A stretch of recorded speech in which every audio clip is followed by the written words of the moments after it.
News 42 Kannada.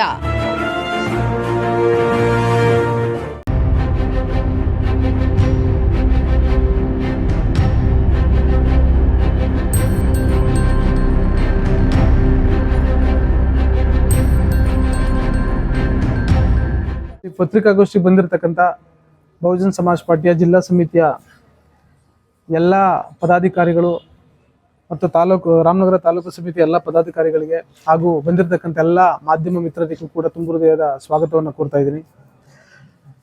ಇವತ್ತು press meet ಕರೆದಿರ್ತಕ್ಕಂಥ ಉದ್ದೇಶ ಏನಂತಂದ್ರೆ, ಈ ಸಮಾಜದಲ್ಲಿ ಎಂಥ ಪರಿಸ್ಥಿತಿ ನಿರ್ಮಾಣ ಆಗಿದೆ ಅಂತಂದ್ರೆ, SC ST ಅನ್ನೋ ಕಾರಣಕ್ಕೆ ಕಂಡಲ್ಲಿ ಹತ್ಯೆ ಮಾಡೋದು, SC ST ಅನ್ನೋ ಕಾರಣಕ್ಕೆ ಹೆಣ್ಮಕ್ಳನ್ನ ಅತ್ಯಾಚಾರ ಮಾಡುವಂಥದ್ದು, SC ST ಜಮೀನು ಅನ್ನೋ ಕಾರಣಕ್ಕೆ ಅದನ್ನ ಲಪ್ಟಾಯಿಸೋದು, ಮತ್ತೆ SC ST ಹಣಕಾಸು ಸರ್ಕಾರದಿಂದ ಬರುವಂತದ್ದನ್ನ ಒಂದಲ್ಲ ಒಂದು ರೀತಿಯಲ್ಲಿ ಲಪ್ಟಾಯಿಸೋದು.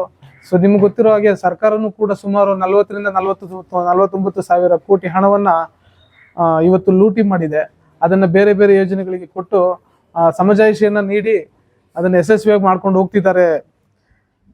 ಆದ್ರೆ ಕನಕಪುರದಲ್ಲಿ ಒಂದು ಪ್ರತಿಷ್ಠಿತ ರೂರಲ್ ಕಾಲೇಜ್ ಅಂತ ಇದೆ, ಎಸ್ ಕರಿಯಪ್ಪನವ್ರು ಕಟ್ಟಿರ್ತಕ್ಕಂಥ ಕಾಲೇಜು. ಅದು ಎಲ್ರಿಗೂ ಕೂಡ ಶಿಕ್ಷಣವನ್ನ ನೀಡ್ತಾ ಬಂದಿದೆ. ಆದ್ರೆ ಬರ್ತಾ ಬರ್ತಾ ಬರ್ತಾ ಏನಾಗಿದೆ ಅಂತಂದ್ರೆ, ಅಲ್ಲಿ ಜಾತಿ ಮನಸ್ಥಿತಿಯ ವ್ಯಕ್ತಿಗಳು ಆಡಳಿತ ಮಂಡಳಿಯಲ್ಲಿ ಸೇರ್ಕೊಂಡು, ಮತ್ತೆ ಏನು ಸಿಬ್ಬಂದಿ ವರ್ಗದ ಇಲಾಖೆಯಲ್ಲಿ ಕೆಲಸ ಮಾಡುವಂತಹ ಪ್ರಾಂಶುಪಾಲರಿಂದ ಹಿಡಿದು ಅಧ್ಯಾಪಕರು, ಲೆಕ್ಚರರ್ಗಳ ಸಮೇತ ಏನಾಗ್ಬಿಟ್ಟಿದೆ ಅಂತಂದ್ರೆ, ಅಲ್ಲಿ ಜಾತಿ ಮನಸ್ಥಿತಿ ಸೃಷ್ಟಿಯಾಗ್ಬಿಟ್ಟಿದೆ. ಆ ಜಾತಿ ಮನಸ್ಥಿತಿ ಸೃಷ್ಟಿಯಾಗಿರೋದ್ರಿಂದ ಈ ಕಾಲೇಜಿನಲ್ಲಿ ಸುಮಾರು 2015ರಿಂದ 2022 ಕೂಡ SC ST ವಿದ್ಯಾರ್ಥಿಗಳಿಗೆ ಹಣ ಏನು ಸಮಾಜ ಕಲ್ಯಾಣ ಇಲಾಖೆಯಿಂದ ಬರ್ತಿತ್ತಲ್ಲ, ಆ ಹಣವನ್ನ ಅಲ್ಲಿರ್ತಕ್ಕಂಥ ಪ್ರಾಂಶುಪಾಲರ ಅಕೌಂಟಲ್ಲೇ ಇಟ್ಕೊಂಡು ನಂತರ ಏನ್ ಮಾಡ್ತಾರೆ ಅಂತಂದ್ರೆ, 2023 ಜೂನ್ ಮತ್ತು ಜುಲೈ ತಿಂಗಳಲ್ಲಿ ಆ ಹಣವನ್ನ ಏಕಾಏಕಿ ಆ ಕಾರ್ಯದರ್ಶಿ ಮತ್ತು ಪ್ರಾಂಶುಪಾಲರ ನಡುವೆ ಟ್ರಾನ್ಸಾಕ್ಷನ್ ಆಗಿ ಚೆಕ್ಗಳ ಮುಖಾಂತರ ಅದನ್ನು ಡ್ರಾ ಮಾಡಿಕೊಂಡು ವಿದ್ಯಾರ್ಥಿಗಳು ಕೊಡದೇನೆ ಮೋಸ ಮಾಡಿದ್ದಾರೆ. ಇದು ಬರೀ ವಿದ್ಯಾರ್ಥಿಗಳಿಗೆ ಮೋಸ ಮಾಡಿರೋದಲ್ಲ, ಒಂದು ಕಡೆ ಸರ್ಕಾರಕ್ಕೂ ಕೂಡ ಮೋಸ ಮಾಡಿದ್ದಾರೆ, ಇನ್ನೊಂದು ಕಡೆ ವಿದ್ಯಾರ್ಥಿಗಳಿಗೂ ಮೋಸ ಮಾಡಿದ್ದಾರೆ. ಅದರಲ್ಲೂ SC ST ವಿದ್ಯಾರ್ಥಿಗಳಿಗೆ ಮೋಸ ಮಾಡಿದ್ದಾರೆ ಅನ್ನುವಂಥದ್ದು ನಾವೆಲ್ಲರನ್ನು ಗಮನಿಸಬೇಕಾದಂಥ ವಿಚಾರ.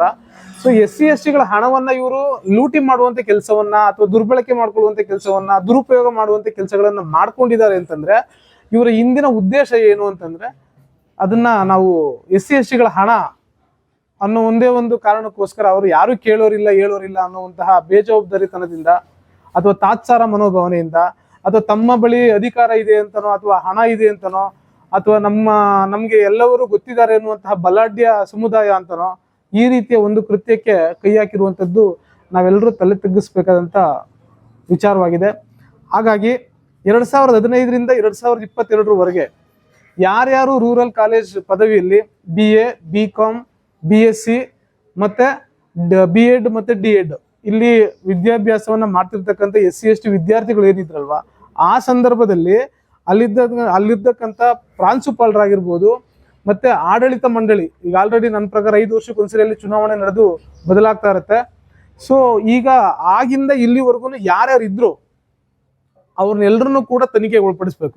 61 ಲಕ್ಷವನ್ನ ಯಾಕೆ ತಗೊಂಡಿದ್ದಾರೆ, ಮತ್ತೆ ನೀವು 2015ರಿಂದ ಯಾವ ಕಾರಣಕ್ಕೆ ಉಳಿಸ್ಕೊಂಡಿದ್ರಿ, ಇದನ್ನ ಯಾಕೆ ವಿದ್ಯಾರ್ಥಿಗಳು ಕೊಟ್ಟಿಲ್ಲ ಅನ್ನುವಂಥ ವಿಚಾರವನ್ನ ಇಟ್ಕೊಂಡು ಅವ್ರನ್ನೆಲ್ಲ ತನಿಖೆಗೆ ಒಳಪಡಿಸ್ಬೇಕು. ಮತ್ತೆ ನೀವು SC ST ಎಕನಾಮಿಕಲ್ ಅಟ್ರಾಸಿಟಿ ಮಾಡಿದಿರಿ ಅಂತ, ಅಲ್ಲಿ ಬರ್ತಕ್ಕಂಥ SC ST ಅಂತಲ್ಲ, ಬಹುತೇಕ ಅಲ್ಲಿ ಬರ್ತಕ್ಕಂಥ ಸ್ಟೂಡೆಂಟ್ಸ್ ಎಲ್ಲ ಕೂಡ ಬಡವರೇ ಇರೋದ್ರಿಂದನೂ ಕೂಡ, ಅದರಲ್ಲೂ SC ST ವಿದ್ಯಾರ್ಥಿಗಳು ತೀರಾ ಕಡುಬಡತನದಲ್ಲಿ ಬರುವಂತವ್ರು. ಅವರಿಗೆ ಏನ್ ಫೀಸ್ ಕಟ್ತಾರೆ, ಆ ಫೀಸ್ಗೆ ಒಂದಷ್ಟು ಹಣವನ್ನ ಸರ್ಕಾರ ಸಹಾಯಧನವನ್ನಾಗಿ ಅಥವಾ ಫೀಸ್ ಆಗಿ ವೇತನವಾಗಿ ಕೊಟ್ಟು ಅವ್ರಿಗೆ ಕಷ್ಟವನ್ನ ಅಥವಾ ಆರ್ಥಿಕ ಹೊರೆಯನ್ನ ಕಡಿಮೆ ಮಾಡುವಂತ ಕೆಲಸವನ್ನ ಮಾಡ್ತಿರೋದು.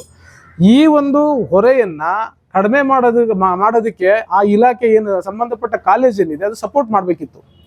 ಅದೇನ್ ಮಾಡಿದೆ ಅಂತಂದ್ರೆ, ಅದನ್ನು ಕೂಡ ಕಬಳಿಸುವಂತ ಕೆಲಸವನ್ನ ಕಿತ್ಕೊಂಡಿದೆ. 61 ಲಕ್ಷ ನಾವು ಕ್ಯಾಲ್ಕುಲೇಟ್ ಮಾಡೋದು ಒಬ್ಬೊಬ್ಬರಿಗೆ 4500 4800 ರೂಪಾಯಿನ ಒಬ್ಬೊಬ್ರಿಗೆ ಕ್ಯಾಲ್ಕುಲೇಟ್ ಮಾಡಿದ್ರೆ ಸುಮಾರು 1400 ಜನ ಸ್ಟೂಡೆಂಟ್ಸ್ ವಿದ್ಯಾರ್ಥಿಗಳ ಸ್ಕಾಲರ್ಶಿಪ್ ನ ಇವರು ದುರುಪಯೋಗ ಮತ್ತೆ ದುರ್ಬಳಕೆ ಮಾಡ್ಕೊಂಡಿದ್ದಾರೆ.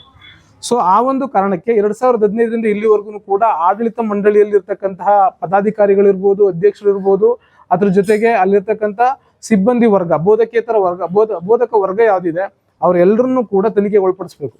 ಮತ್ತೆ ಅಕೌಂಟ್ ಡಿಪಾರ್ಟ್ಮೆಂಟ್ ಅಲ್ಲಿ ಇರ್ತಕ್ಕಂಥ ಯಾರ್ಯಾರು ಅಧಿಕಾರಿಗಳು ಇರ್ತಾರೆ, FD ಅಧಿಕಾರಿ ಇರ್ಬೋದು, SD ಅಧಿಕಾರಿ ಇರ್ಬೋದು, ಅವ್ರನ್ನೆಲ್ಲರನ್ನೂ ಕೂಡ ತನಿಖೆಗೆ ಒಳಪಡಿಸಿ ಈ ಒಂದು ಪ್ರಕರಣವನ್ನ 61 ಲಕ್ಷವನ್ನ ಒಂದು ಸರ್ಕಾರಕ್ಕೆ ರಿಟರ್ನ್ ಮಾಡಬೇಕು. ರಿಟರ್ನ್ ಮಾಡಿದ್ರು ಕೂಡ ಸಂಬಂಧಪಟ್ಟ ವಿದ್ಯಾರ್ಥಿಗಳು ಯಾರ್ಯಾರು ಇದ್ದಾರೋ ಅವರೆಲ್ಲರೂ ಕೂಡ ಬಡ್ಡಿ ಸಮೇತ ಅವರಿಗೆ ಹಣವನ್ನ ಹಿಂತಿರುಗಿಸ್ಬೇಕು.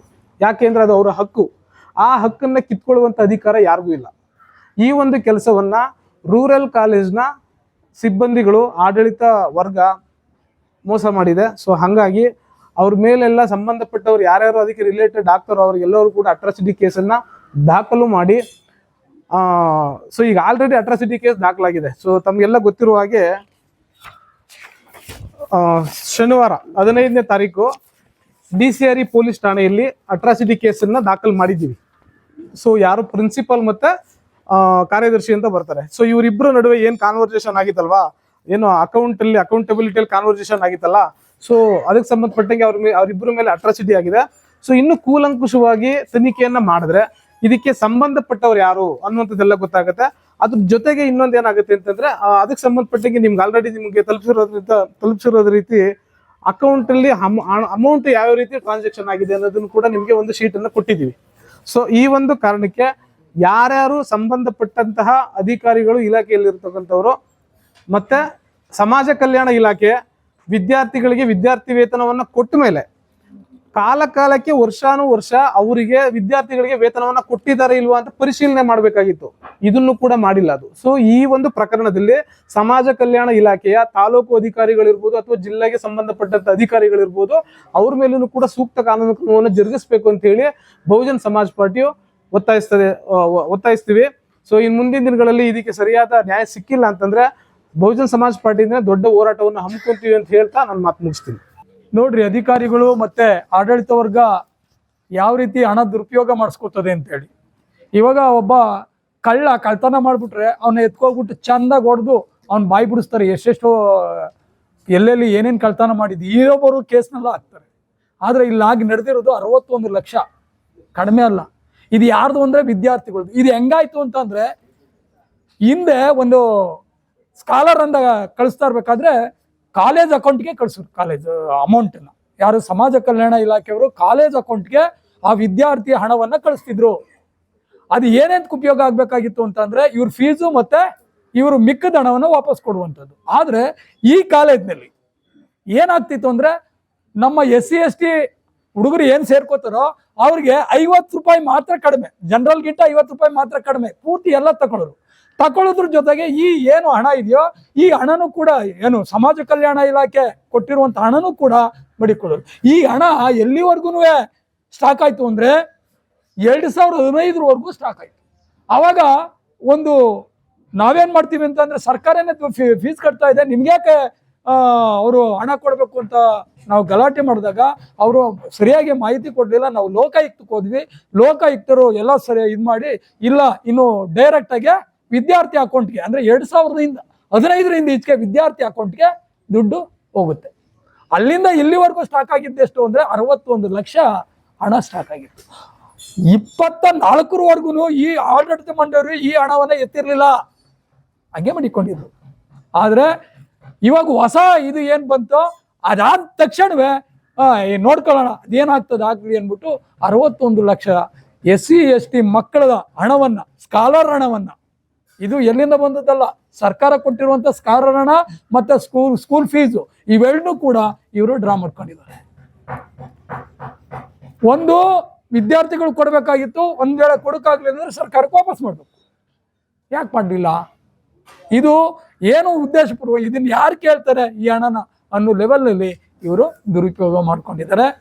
ನಾನು ಏನ್ ಹೇಳ್ತೀನಿ ಅಂದ್ರೆ, ನೋಡ್ರಿ, ಒಬ್ಬ ಕಳ್ತನ ಮಾಡೋನಿ ಅಂತಂದ್ರೆ ಅವ್ನ ಎತ್ಕೊಂಡ್ಬಂದು ಚಂದಾಗಿ ಚಾರ್ಜ್ ಮಾಡಿ ಅವ್ನ ಎಲ್ಲೆಲ್ಲಿ ಏನೇನ್ ಮಾಡಿದಂತ ಎಲ್ಲ ಬಾಯಿ ಬಿಡಿಸ್ತೀರಿ. ಇಲ್ಲಿ 61 ಲಕ್ಷ ಲೂಟಿ ಆಗದೆ. ಅದಕ್ಕೆ ನಿಮ್ಮ ದಾಖಲಾತಿ ಹೇಳ್ತದೆ, ನಾವೆಲ್ಲ ಹೇಳ್ತಾ ಇರೋದು ಕಾಲೇಜಿನ ದಾಖಲಾತಿ ಹೇಳ್ತದೆ. ಆ ದಾಖಲಾತಿಗಳನ್ನ ಪರಿಶೀಲನೆ ಮಾಡಿ ಅವ್ರನ್ನ ಅರೆಸ್ಟ್ ಮಾಡಿ ಅವ್ರು ಕೂಡಲೇ ಏನು ಈ ಹಣ ಇದೆಯೋ ದುರುಪಯೋಗ ಮಾಡ್ಕೊಂಡಿದ್ದಾರೋ, ಎಷ್ಟು ವರ್ಷದಿಂದ ಇತ್ತು ಬಡ್ಡಿ ಸಮೇತ ಸರ್ಕಾರಕ್ಕೆ ಹೋಗ್ಬೇಕು, ಇಲ್ಲ ಅಂತ ವಿದ್ಯಾರ್ಥಿಗಳಿಗೆ ಹೋಗ್ಬೇಕು. ಇದು ನಮ್ಮ ಗುರಿ. ಆದ್ರಿಂದ ಒಂದು ವೇಳೆ ಕಾಲೇಜು ಆಡಳಿತ ಮಂಡಳಿ ಆಗ್ಲಿ ಇವತ್ತೇನು FIR ಮಾಡಿದ್ರು